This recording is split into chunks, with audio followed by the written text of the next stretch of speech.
और बड़ी खबर आपको बता दें, जम्मू कश्मीर में लगातार मुंह की खाने के बाद पाकिस्तान की खुफिया एजेंसी आईएसआई ने अब अपना पैतरा बदल लिया है। सूत्रों के मुताबिक आतंकियों की घुसपैठ की कोशिशें लगातार नाकाम होने के बाद आईएसआई अपने अंडरग्राउंड आतंकियों को अब एक्टिव कर रही है, जिन्हें सेना के काफिले पर हमला तेज करने के लिए भी इंस्ट्रक्ट कर दिया गया है।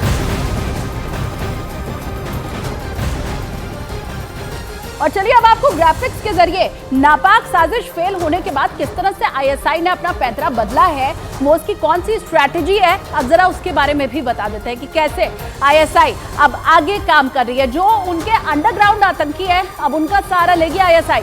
आतंकियों की घुसपैठ लगातार नाकाम हो रही है और इसीलिए अब आईएसआई बौखलाता हुआ दिखाई दे रहा है। आईएसआई ने अंडरग्राउंड आतंकियों को अपने एक्टिव कर दिया है।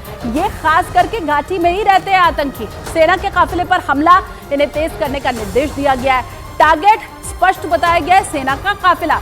इसके अलावा आम लोगों की तरह ये लोग घाटी और जम्मू में रह रहे हैं और यही अंडरग्राउंड आतंकी हैं आईएसआई के।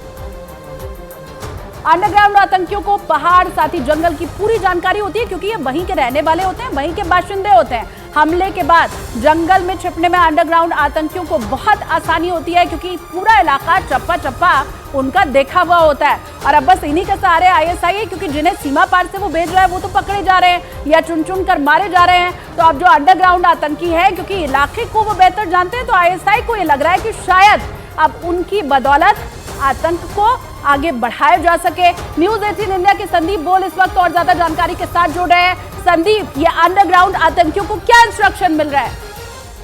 देखिए, ये वो आतंकी है जो कि लंबे समय से कश्मीर घाटी में अलग अलग जगह रह रहे हैं और ये बिल्कुल आम लोगों की तरह ही रुके हुए थे। और उसके बाद जैसे ही इंफिल्ट्रेशन बिड जो है वो फायर होने लगी, इंफिल्ट्रेशन की दिक्कत नहीं कर पा रहे हैं पाकिस्तानी, वहाँ से कोशिशें करते हैं लेकिन भारतीय सेना उनको विफल कर देती है। उसके बाद से ये एक्टिवेट किया गया है और ये एक्टिवेशन अभी नहीं है, ये एक्टिवेशन जो है वो G20 के बाद से शुरू किया गया था। कि G20 का जब मीटिंग हुई थी कश्मीर में, उस वक्त भी इन्होंने इसी तरीके से चीज़ें एक्टिवेट की थी।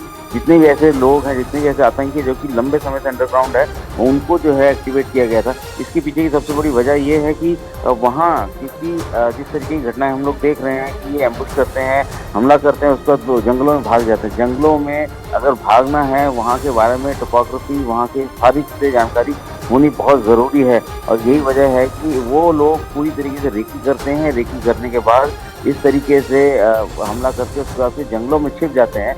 और उसके बाद क्योंकि जंगल इतने घने हैं, तो वहाँ पे अगर आपको जंगल के बारे में नहीं पता, पहाड़ के बारे में नहीं पता, तो आपके लिए बड़ी दिक्कत हो सकती है। और यही वजह है कि अब जिस तरह की 2-3 घटनाएं हम लोगों ने देखी हैं कि वो लोग जंगल में छिप जाते हैं, उसके बाद उनको ढूंढ पाना बहुत मुश्किल होता है। तो आईएसआई ने अपने पुराने जो लोग हैं उनको एक्टिवेट किया है ताकि इस तरीके से हमला करके वो भाग।